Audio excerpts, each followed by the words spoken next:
Muy buen día, estimado licenciado, compañeros maestrando. Nosotros somos el grupo número 5, el cual está integrado por Diego Iván Vicente, Axel Dolores Reyes, Ruth Elizabeth Mejía, Gilma Carolina Barrios. Tenemos el agrado de poderles exponer sobre la NIA 250, consideraciones a las disposiciones legales y reglamentarias en la auditoría de estado financiero, 505, confirmaciones externas, 510, encargos iniciales de auditoría, saldos de apertura.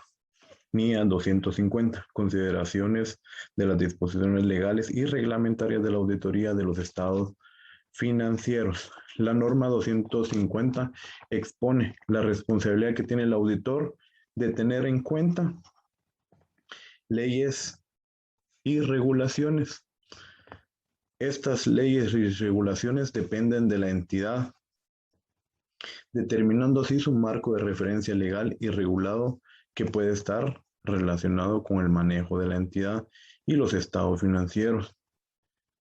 El incumplimiento que se muestra acá puede llevar a multas, sanciones y litigios y afectar directamente los estados financieros. La administración es la responsable que las operaciones de la entidad se realicen de acuerdo a las leyes y regulaciones. Para esto puede llevar a cabo procedimientos y políticas para garantizar el cumplimiento de las leyes, como lo son monitoreo, sistemas de control y códigos de conducta. El auditor debe tener suficiente y adecuada evidencia de los estados financieros que cumplan a cabalidad con las leyes y regulaciones y estar atento a cualquier error material en los estados financieros que indiquen el incumplimiento de las leyes y regulaciones. Es importante mencionar que el auditor no es responsable de prevenir cualquier incumplimiento de las leyes y regulaciones.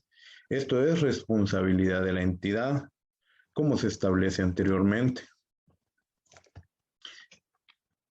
Dentro de las consideraciones de las disposiciones legales y reglamentarias de la auditoría de los estados financieros, podemos dividir las leyes y regulaciones en dos grupos, según su influencia en los estados financieros.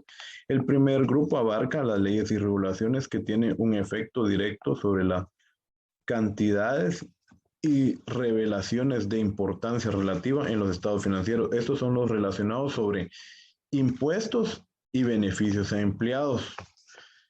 En el segundo grupo se encuentran las leyes y regulaciones que no afectan directamente la información en los estados financieros, pero sí el funcionamiento de la entidad, como lo son las licencias de funcionamiento y las regulaciones ambientales. El auditor debe ayudarse de su experiencia y conocimiento de la entidad para evitar un incumplimiento en el desarrollo de la auditoría. Objetivo, ¿cuál es el objetivo de esta auditoría? Es que se obtenga una evidencia de auditoría suficiente y adecuada y así una aplicación de procedimientos de auditoría específicos y responder adecuadamente al incumplimiento identificado. Definición de incumplimiento: acto u omisiones intencionadas o no, contrario a las leyes cometidas por la entidad. Estos actos son llevados a cabo por la administración, empleados o terceros. Del acto y de las circunstancias que dieron lugar a que surgiera un incumplimiento. Y también tiene que obtener información adicional para poder evaluar el posible efecto sobre los estados financieros. Y deberá discutir con la dirección o cuando proceda con los responsables del gobierno de la entidad acerca de los incumplimientos o indicios identificados. En el caso de que el auditor le proporcione información de que no existen incumplimientos o indicios de estos, el auditor deberá evaluar hasta qué nivel la dirección está involucrada en el incumplimiento y considerar si es necesario renunciar al encargo de auditoría siempre y cuando las disposiciones legales o reglamentarias lo permitan. O también podrá obtener asesoramiento jurídico si lo considera conveniente y evaluará el posible efecto que éste tenga sobre la opinión de los estados financieros. El siguiente requerimiento que tiene esta norma es la comunicación de incumplimientos identificados o de la existencia de indicios de un posible incumplimiento. En este requerimiento la norma nos da 3 factores que tiene que tomar en cuenta el auditor para hacer las comunicaciones. El primero es informar sobre el incumplimiento a los responsables del gobierno de la entidad. En este caso es que el auditor comunicará a los responsables del gobierno de la entidad las cuestiones relativas a un incumplimiento de las disposiciones legales y reglamentarias que hayan llegado a su conocimiento en el transcurso de la auditoría. Y si el auditor tiene indicios de que la dirección o los responsables del gobierno de la entidad están implicados en el incumplimiento, lo comunicará a un nivel de inmediato superior dentro de la entidad, si existiera, tal como un comité de auditoría o consejo de supervisión. Y cuando no exista un nivel de autoridad superior o no está seguro a quién tiene que informar, dice que puede considerar la necesidad de obtener un asesoramiento jurídico. Y el siguiente factor que tenemos en este requerimiento es la información sobre incumplimientos de auditoría. En el informe de auditoría sobre los estados financieros, dice que si el auditor concluye que el incumplimiento identificado tiene un efecto material sobre los estados financieros y que no ha sido reflejado adecuadamente, el auditor podrá expresar una opinión con salvedades o desfavorable de acuerdo con la NIA 705. Y en el caso de que la dirección le impida al auditor obtener evidencia de auditoría acerca de un incumplimiento, dice que puede hacer material, el auditor puede expresar una opinión con salvedades o abstenerse de opinar, también de acuerdo con la NIA 705. Y el último factor que tenemos en este requerimiento es informar sobre un incumplimiento a las autoridades reguladoras y de supervisión. Dice que cuando el auditor identifique o tenga indicios de incumplimientos de las disposiciones legales y reglamentarias, determinará si tiene la responsabilidad de comunicar a las autoridades reguladoras dicho incumplimiento para que éstas intervengan de una forma adecuada. Y por último tenemos el último requerimiento de esta norma, que es la documentación de auditoría. Dice que el auditor debe documentar los incumplimientos identificados o la existencia de uno, o las discusiones que tengan con la dirección o responsables del gobierno de la entidad sobre dichos incumplimientos. Norma Internacional de Auditoría 505, confirmaciones externas. ¿Qué es una confirmación externa? La NIA dice que es una respuesta por parte de un tercero independientemente de la empresa que da una respuesta y que va dirigida directamente al auditor, es decir, no al financiero, no a la dirección de la entidad, sino directamente al auditor. Usualmente usamos las confirmaciones externas para confirmar saldos que se encuentran en cuentas por cobrar, cuentas por pagar, en bancos, por ejemplo, pero también para confirmar cláusulas en contratos o algunas transacciones que nosotros veamos dentro de los estados financieros. La NIA 505 trata del empleo por parte del auditor de procedimientos de confirmación externa para obtener evidencia de auditoría de conformidad con la NIA 330 y la NIA 500. El auditor deberá diseñar e implementar procedimientos de confirmación externa para obtener evidencia de auditoría relevante y confiable. El objetivo del auditor, cuando utiliza procedimientos de confirmación externa, es de diseñar y aplicar procedimientos con el fin de obtener evidencia de auditoría relevante y fiable. Definiciones. 1. Confirmación externa. 2. Solicitud de confirmación positiva. 3. Solicitud de confirmación negativa. 4. Sin contestación. 5. Contestación en disconformidad. La confirmación externa es evidencia de auditoría obtenida mediante una respuesta directa escrita de un tercero dirigida al auditor en formato papel, soporte electrónico u otro medio. Solicitud de confirmación positiva. Es una solicitud a la parte confirmante para que responda directamente al auditor, indicando si está o no de acuerdo a la información incluida en la solicitud. Solicitud de confirmación negativa. Solicitud a la parte confirmante para que responda directamente al auditor únicamente en caso de no estar de acuerdo con la información incluida en la solicitud.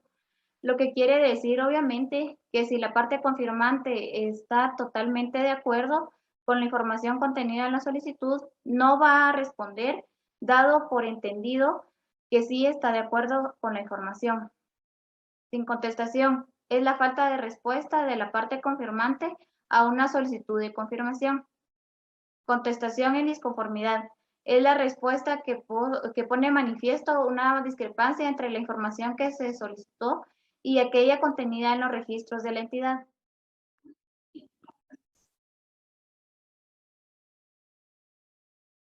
Requerimientos.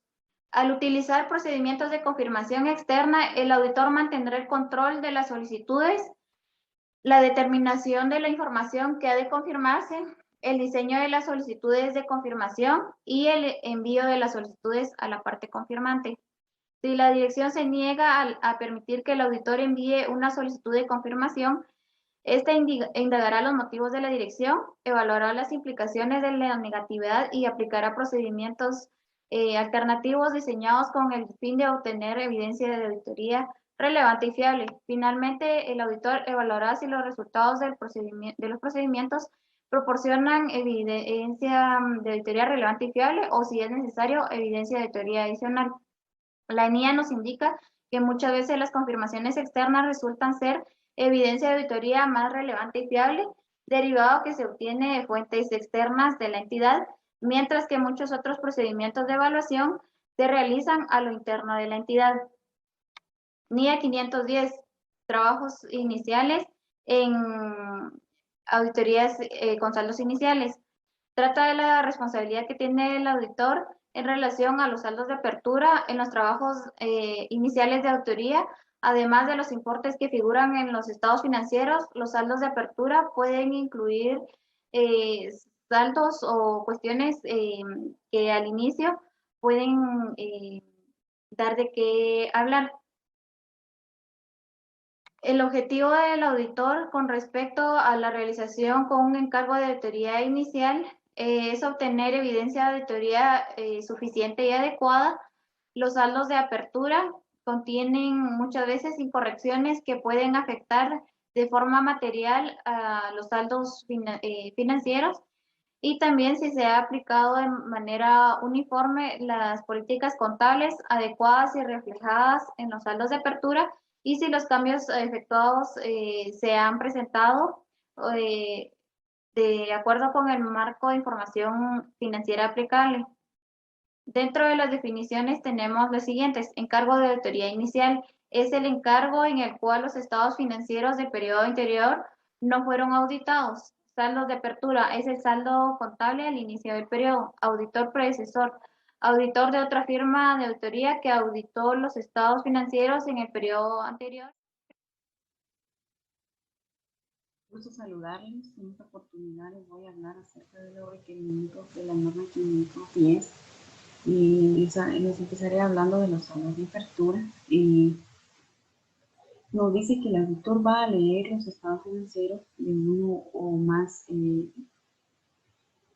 estados financieros recientes, en su caso, correspondiente del informe de auditoría del auditor predecesor. En este caso, ¿qué es un auditor predecesor? Nos dice que el auditor predecesor es un auditor de otra firma de auditoría que auditó los estados financieros de una entidad en un periodo anterior, que ha sido sustituido por el auditor actual. En este caso nos habla que pues, el auditor puede solicitar los papeles de trabajo del auditor predecesor, como ya les expliqué que es un auditor predecesor, para obtener evidencia de auditoría de los saldos de apertura, como por ejemplo puede requerirse de forma directa por el auditor o a través de la entidad auditada. El auditor predecesor por su parte, por ejemplo, la NIA 240 señala que el auditor diseñará y aplicará, en este caso, los procedimientos de auditoría con el fin de comprobar la adecuación de los asientos del libro diario en los registros en el libro mayor, así como de otros ajustes realizados para la preparación de los estados financieros. También está lo que es la congruencia de la política contable, pues nos habla que se refiere a la obtención de evidencia de auditoría a efectos de evaluar sobre si los estados financieros del periodo se aplicaron de manera congruente las políticas contables reflejadas en los estados financieros de apertura y sobre si los cambios adecuados en ellas se han registrado presentado o revelado adecuadamente de conformidad con el marco de información financiera aplicable. En este caso, al respecto podemos diferenciar 4 conceptos, por ejemplo, los saldos de apertura. En este caso se va a verificar en los libros principales, como por ejemplo el libro de inventarios o los balances o en el asiento de reapertura en el libro diario. También está lo que es la congruencia de políticas contables. que según la norma de contabilidad NIC 8, políticas contables, cambios en las estimaciones contables y errores, se define a las políticas contables como principios, bases o acuerdos, reglas y procedimientos específicos adoptados por la entidad para la elaboración y presentación de los estados financieros. También está lo que es, en este caso, los cambios relevados. En este caso, el auditor debe verificar la aseveración de la comprensibilidad de las notas a los estados financieros. También está lo que es el marco de información financiera aplicable. En este caso, a ello se refiere a las bases para la preparación de los estados financieros. En este caso, pues el auditor, la utilización por la dirección de un marco de información financiera, en este caso aceptable para la preparación de los estados financieros, de conformidad de la dirección, en este caso se puede materializar a través de un acuerdo entre la firma de auditoría y la compañía. En este caso también está lo que es la información relevante en el informe del auditor predecesor. En este caso nos dice que si los estados financieros del periodo anterior fueron, en este caso, auditados por el auditor predecesor, el auditor de otra firma, en este caso, como ya se les mencionaba anteriormente, y este expresó una opinión modificada, el actual auditor va a evaluar el efecto de la cuestión que originó la modificación, que tiene la valoración de los riesgos de incorrección material en los estados financieros. En este caso también está lo que nos habla las conclusiones del informe de auditoría. Nos dice que en este caso, si el auditor no puede obtener evidencia de auditoría suficiente y adecuada, en este caso, el auditor va a tener que expresar una opinión con salvedades o va a tener que negar la opinión sobre los estados financieros según la NIA 705, ¿verdad? También está, si en este caso el auditor concluye que los saldos de apertura contienen en este caso incorrecciones que afectan de forma material en los estados financieros del periodo actual, y si los efectos de la incorrección no se registran, en este caso el auditor va a tener que expresar una opinión con salvedad o una opinión desfavorable. Muchas gracias.